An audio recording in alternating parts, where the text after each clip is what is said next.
Assignment 2 is where you're going to be creating a custom AI gem or GPT. Since you have access to Google Gemini, you're going to be creating a gem. Now, if you have a personal subscription to ChatGPT and you want to create a GPT, that is fine as well, but that's your choice. You do, of course, have access to the free Google Gemini through USU, and so creating a gem is easily accessible. Now, when you're creating a gem, and why are we doing this?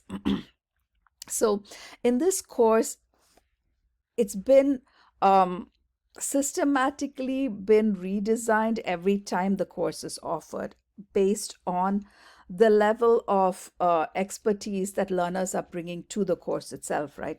So by now, everyone's tried out ChatGPT. You all know how to prompt. So that's not the focus here. I want to move it up a level.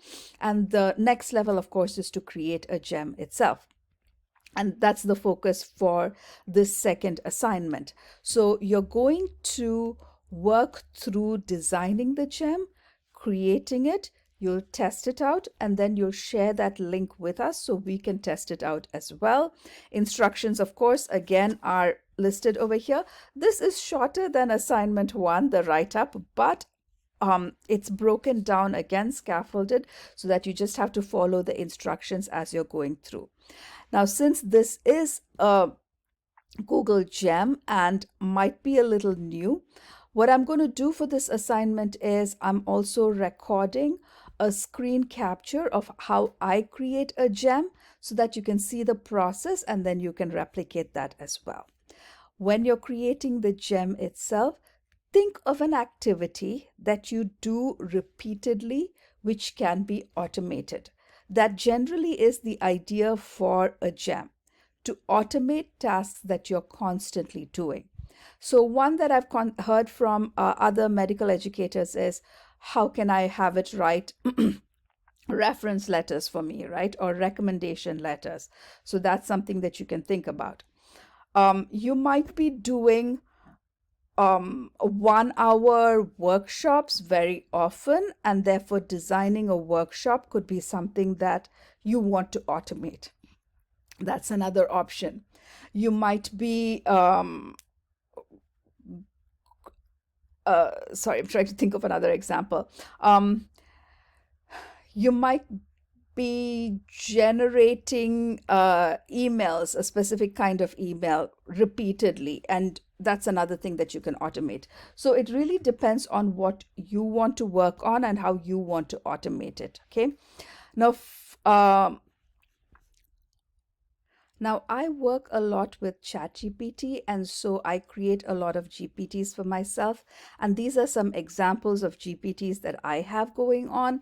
So one of them is the 5 things. If you remember from last year, we needed to write the 5 things that we were doing every week. So I had a little GPT that would do that for me. For our Canvas modules itself, to redesign the whole Canvas module, since we were doing 16 to 17 modules and they were templated, I created a GPT gem for that, so that that process is automated and it can be consistent across the different modules.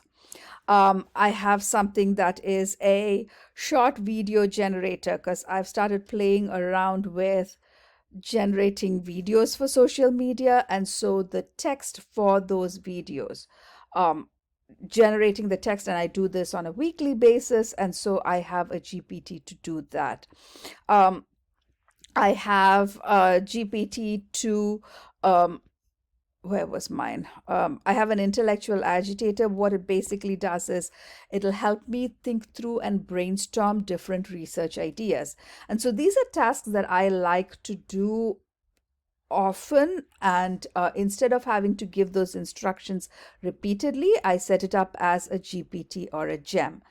Now, in Gemini itself, these are some of the gems that I have. A lot of them are just test gems that I'm playing around with, and so they really don't do much. As you can see, it all says test 11. Basically, I'm just testing out different things to see how they work. The new functionality that Google has added on is the ability to share gems, which has been extremely helpful. And so as you're working with them now, you'll also be learning to share the gem itself. Okay, so that's a basic overview of the different kinds of gems that you can do.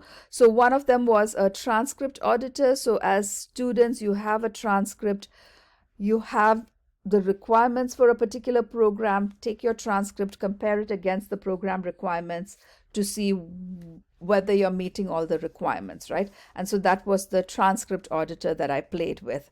So there are different ones that you can do. This is just some examples.